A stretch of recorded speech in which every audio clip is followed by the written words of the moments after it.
L'année 2023 étant terminée, il est temps de faire une rétrospective de tous les faits divers les plus drôles. Je sais pas vous, mais moi, c'est vraiment quelque chose qui me fait énormément rire. Les faits divers, pas tristes, pas tragiques. Non, non, non, non, non, non, non. Juste des faits divers. BFM RMC, bah par exemple, Pays-Bas. Un serial donor de sperme est le père de 550 enfants. Pas mal ça, c'est une belle perf, bonhomme. T'as un mec à compter, c'est presque glauque, j'ai envie d'en savoir plus. Serial donor. Il est néerlandais, il est accusé d'avoir engendré des centaines d'enfants à travers le monde. Comment ça? Il est accusé d'avoir engendré. Après, s'il a donné, hein. Il est productif, le frérot. C'est CR7, entre 2014 et 2019. C'est pour rendre service, dit-il. Et ce quarantenaire a bien rendu service. En effet, lors de ces 14 dernières années, Jonathan, originaire de La Haye, est le père de 550 enfants aux Pays-Bas et à l'étranger. Pourtant, dans le pays, le don de sperme est réglementé. Un donneur pour 25 enfants maximum. Mais... Ouais, il a pété la stat. Putain, il a tout foutu en l'air là. Et qu'est-ce que c'est que ça là? Et puis tous les 25 enfants, tu passes prestige comme dans Call of Duty. Enfin, qu'est-ce qui se passe? Il espérait quoi? Avoir la Légion d'honneur? Oh, quoique. Vu certaines personnes qui l'ont, il est pas loin d'être éligible. Allez, petite balle là, vous en faites ce que vous voulez. Hop, des petites balles là comme ça. Voulait tellement bien faire, rendre service qu'il a menti. Mais par pitié, ne mettez pas cette photo de cuve là, c'est dégueulasse. En mode quoi, on doit comprendre 550 enfants, hein, on a bien dit. Hein. À raison de 8 à 12 ml par tube à essai de semences. Attends, ça fait beaucoup ça. Attends, j'ai besoin de calculer. On va arrondir à 10, comme ça le calcul est simple, ça fait 10 ml. Ah, je pense que lui c'est 10 ml. Je sais pas combien c'est la moyenne. Ah putain, j'ai pas envie de faire cette recherche. Bon allez, je fais cette recherche. Quantité par éjaculation, bah c'est super ça. Ah, je le fais pour vous. Comment je sais ça moi? Le volume moyen éjaculé varie de 2 ml à 8 ml et peut atteindre 15 ml en cas de stimulation prolongée. Ah mais c'était genre... au pif, tu vois. Genre, c'est fou comment le hasard, parfois, il te donne les bonnes informations. Et 10 ml, je suis sympa, hein, parce que vu le nombre d'enfants qu'il a, je pense qu'il peut te remplir une gourde. C'est-à-dire qu'avec 33 éjaculations, il fait une canette de coca, mais c'est dégueulasse. 550. Donc, à raison de 10 ml par éjaculat, nous avons présentement 5500 ml de semences. Ce qui représente 5,5 litres. Bon allez, on reprend, jusqu'où ça va aller là, cette histoire, je commence à avoir peur là, j'en ai déjà trop vu, et ce calcul je n'aurais pas dû le faire. Des centaines de dons via des cliniques néerlandaises, européennes, mais aussi grâce à la banque de sperme danoise Cryos qui fournit le monde entier. Et puis, il est aussi passé par Internet, illégalement. C'est d'ailleurs comme ça qu'il a rencontré cette néerlandaise âgée d'une trentaine d'années, désireuse d'avoir un enfant. Mais attends, le mec, il avait fait tous les pays du monde. Le gars, c'est un globe-trotteur, mais version... Lui, quand les enfants demandent c'est qui leur père, on leur répond mystère et boule de gomme. Et voilà, super, j'ai fait la vanne de trop, j'ai niqué l'ambiance, on passe un bon moment, j'ai tout foutu en l'air. Seul, il lui assure que ces dons de sperme n'ont engendré que 6 enfants, c'est promis. Sauf qu'un an plus tard, la jeune maman va dîner avec son bébé chez des amis. Elles aussi ont eu recours à un don de sperme. Et devinez qui est le donneur? Jonathan et ses super gamètes. Elle décide donc de porter plainte. Lors d'une réunion de Tupperware, ils se sont rendus compte que le daron, c'était tous le même. Demande la destruction de son sperme, aujourd'hui stocké dans plus de 13 cliniques. En attendant, la précieuse semence continue de faire le tour du monde et Jonathan a même eu une idée lumineuse. Ce serait formidable, dit-il, si les enfants et les parents pouvaient entrer en contact les uns avec les autres. Mais gars, comme dans une grande famille. C'est un zénith qu'il faut louer là. Bah le mystérieux Jonathan, tu sais quoi, tu deviens chanteur, même si t'es pas très bon, et tu fais venir tout le monde. Et si tu prends les parents, les enfants, les familles, je suis peut-être même pas sûr qu'un zénith ça fasse le taf. Donc, oh là là, j'en ai assez vu, on passe aux faits divers suivants. Oh putain, c'est pas drôle, mais la manière dont c'est amené me fait terriblement rire. Les ébats entre gardiens étaient tirés au sort. Un scandale sexuel éclabousse une prison en paix. Ce qui me fume, c'est le mot éclabousse. Ils aiment trop sortir des mots pas croyables. C'est un véritable coup de tonnerre en Ille-et-Vilaine. Une dizaine de gardiens de prison de Lantin dans l'est de la Belgique sont soupçonnés d'avoir organisé des parties fines entre collègues au sein du même établissement. Des parties fines. 2024, on ne baisse plus. On partie fine. Qu'est-ce que c'est que cette histoire? Pas de travail sans sexe pour une des gardiennes. Une des gardiennes impliquées a été mutée dans une prison pour femmes par la direction pour calmer ses pulsions. Dès 6h du matin, elle faisait savoir que si elle n'avait pas de sexe, elle ne pourrait pas travailler. Va te brosser les dents déjà. Ah bah je vois que la BAC repousse les limites de l'ingéniosité pour choper des trafiquants de drogue, hein, visiblement, puisque un policier déguisé en Père Noël pour arrêter des revendeurs de drogue. Oh les mains. Oh, je pense que c'est ma pire vidéo depuis que j'ai appris cette chaîne. J'ai dû perdre des abonnés carrément. Cette stratégie a été couronnée de succès, a ajouté l'officier. Bon, ça peut donner des idées à certaines brigades. Bon, par contre, là maintenant, il faut attendre 1 an avant de mettre en place cette opération coup de poing pour la tester sur le terrain. Opération coup de poing. Moi j'y suis là, éclabousse, partie fine, opération coup de poing. On est dans le champ lexical du fait divers. Ours ou humain déguisé. Un zoo chinois contraint de démentir la rumeur d'une imposture. Je sais pas ce qui me fait le plus rire entre les faits qui se passent ou la manière dont ils amènent ça. À quel moment il y avait un doute peut-être que... On va voir la vidéo.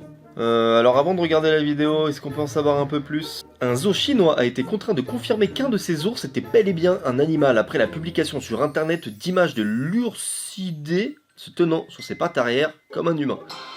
Anaïs, histoire du jour, en Chine, ce drôle d'ours qui fait le buzz sur les réseaux sociaux. Ouais, une vidéo a fait le buzz ces derniers jours sur les réseaux sociaux chinois. On voit un ours dans la ville de Hangzhou, dans l'est du pays. Ce qui choque, c'est qu'il se tient debout comme un humain. Ah oui, en effet. On dirait carrément un putain d'humain. Mais en fait, c'est au niveau de ses fesses. Genre pas son cul. Mais il y a des espèces de petits plis. Et ça pourrait faire penser à un costume. Attends, en fait, du coup l'enquête est super sérieuse parce que... Moi-même là, je comprends les doutes hein, en fait finalement qui ont été émis. J'ai été très médisant. C'est vrai que l'image sur la vidéo, c'est vraiment un coup à avoir un doute. Hein, entre ses fesses et ses pieds. Parce que là, quand même, l'ours chose du 42. Et ce qui choque, c'est qu'il se tient debout comme un humain sur 2 pattes. Il se comporte comme tel, en saluant quasiment les gens, mais il a aussi... C'est l'ours le plus street qu'on aura jamais vu, hein. S'exprimait lui-même, le directeur du zoo. Et non, je suis bien un ours malais, pas un ours brun. Ah, c'est un ours malais. Ceci explique cela. Donc l'ours malais, chose du 42, a une dégaine d'humain. Un ours malais. Je vais vérifier dans ce cas-là, du coup. Ours malais. Bah, ça ressemble quand même pas à un humain, hein. Mais ça ressemble pas à un ours non plus. J'ai peut-être pas pris la photo la plus avantageuse, je vous le confirme. Bah, en même temps, celle qui est juste à côté, c'est elle. Hein. Australie, un homme condamné pour avoir envoyé des sacs remplis d'excréments à Leonardo DiCaprio. Ouais, faut le faire redescendre un petit peu. Il s'est pris pour Leonardo DiCaprio, quoi, le mec. Faut... C'est déjà la 2e fois que je fais la blague de trop dans cette vidéo. Et vous êtes encore là? Franchement, chapeau. Moi, je veux quand même juste savoir un petit peu plus les raisons, pourquoi, les motivations, qu'est-ce qui s'est passé. À envoyer une 20aine de sacs remplis d'excréments et d'urine. Tout commence en février lorsque Veronica Gray, âgée de 49 ans, envoie plusieurs colis depuis un bureau de poste de l'état d'Australie occidentale contenant ses excréments et son urine. Il se fait alors démasquer lorsqu'un des paquets se rompt et se déverse sur un employé de la poste. Il voulait partager sa passion pour l'environnement. Bon, ça c'est un coup des avocats pendant la plaidoirie. Un truc qui peut alléger la peine, comme défendre une cause, l'environnement. Un homme trouve 5000 $ par hasard dans la rue et se fait arrêter pour vol. C'est le chanceux, malchanceux. Robert Willington, un américain lambda, pensait avoir touché le gros lot lorsqu'il est tombé sur un sac qui contenait environ 5000 $ sur un parking d'une banque du Connecticut. Mais le sac avait un propriétaire. La banque. Quelques mois après ce qu'il pensait être une matinée chanceuse et lucrative, Robert Willington, 57 ans, a été accusé de vol au 3e degré. Il encourt 5000 $ d'amende. Ah ouais, les intérêts bancaires, ça rigole pas, hein. Conclusion, si jamais vous trouvez un sac plein d'oseille, réfléchissez à 2 fois. Prenez-le, dans le doute, prenez-le quand même. Mais non, c'était pour l'environnement que je l'ai fait. C'est quoi ce délire? Un village place 10 panneaux stop sur 200 mètres dans une même rue. Ça fait... oui, ça fait un stop tous les 20 mètres, c'est plus que chiant là. Près de Caen, à Éperon, une rue compte combien? 10 panneaux stop en 200 mètres. Résultat, on n'avance pas. La municipalité a placé 10 panneaux stop sur une rue de 200 mètres afin de réduire la vitesse sur la voie. Une expérimentation qui fait polémique. Les municipalités, les dodanes, ça marche très bien. C'est de trouver la meilleure solution. La meilleure des solutions serait que les gens aient un comportement civique au volant. Ça nous éviterait de tomber dans ces excès. Putain, on dirait le daron qui te punit, mais normalement pas bien. T'as fait une bêtise, mais c'est anormalement pas du tout adapté, genre. C'est une idée de merde. Est-ce qu'il y a une photo juste de cette route, je voudrais le voir de mes propres yeux. C'est éperon. Alors attends, éperon. Éperon a une lettre de étron, qui est un gros caca. Peut-être pour ça que c'est une idée de merde. On a un aperçu de la route. J'ai pas besoin de voir tous les stops, que ça ne ressemble déjà à rien. Juste cette photo me suffit. Qu'est-ce que c'est que cette histoire? Il veut embrasser le jet d'eau de Genève et finit à l'hôpital. Un jeune homme d'une vingtaine d'années a eu la très mauvaise idée d'essayer d'embrasser le majestueux jet d'eau de Genève qui jaillit du lac Léman à 140 mètres de hauteur. Alors autant il y a un calcul que tout à l'heure j'aurais peut-être pas dû faire, autant celui-ci il aurait peut-être dû y penser parce que il est pas si compliqué, de l'eau, 140 mètres de hauteur. Sans surprise, le jeune homme s'est trouvé violemment rejeté en arrière, mais le téméraire ne s'est pas arrêté là. Après avoir repris ses esprits, il a décidé d'entourer le jet de ses deux bras, raconte encore le média. Cette fois, la force de l'eau l'a propulsé en l'air de plusieurs mètres et il est retombé sur la dalle qui entoure la buse. C'est alors que la police, alertée par des témoins, est allée le repêcher. C'est la Team Rocket. Une fois de plus, la Team Rocket décolle vers d'autres cieux. Oh c'est bon, on passe au suivant, j'ai même pas de commentaire à faire. Il gagne 21 millions d'euros à la loterie et le cache à ses enfants. En vrai les enfants, ils ont pas la langue dans leur poche, donc si tu leur dis que t'as gagné au loto, ils vont dire à tous leurs camarades de classe que t'as gagné au loto. Tous les parents de ces camarades vont savoir que tu as gagné au loto. Tous les amis des parents vont savoir que tu as gagné au loto. Et du coup après toute ta ville va savoir que t'as gagné au loto, et après le département, la région, et bref, du coup tout le monde sait que tu as gagné au loto. Non seulement il n'a rien changé à son quotidien après avoir touché le jackpot il y a 2 ans, mais en plus, il a gardé le secret pour lui. Il ne voulait pas en fait que ses enfants, des adolescents à l'époque, ne fassent plus rien de leur vie, qu'ils attendent tranquillement d'hériter des millions gagnés par papa, bref, qu'ils restent ancrés dans la vraie vie, avec un travail. Il voulait qu'ils gagnent leur propre argent. Alors évidemment, il y a quand même eu des dépenses supplémentaires qu'il a pu cacher. Il est chiant ce fait divers. Ah, de nouveau une histoire farfelue. En Italie, une mère de 75 ans remporte un procès pour expulser ses fils quadragénaires. Quadragénaires ?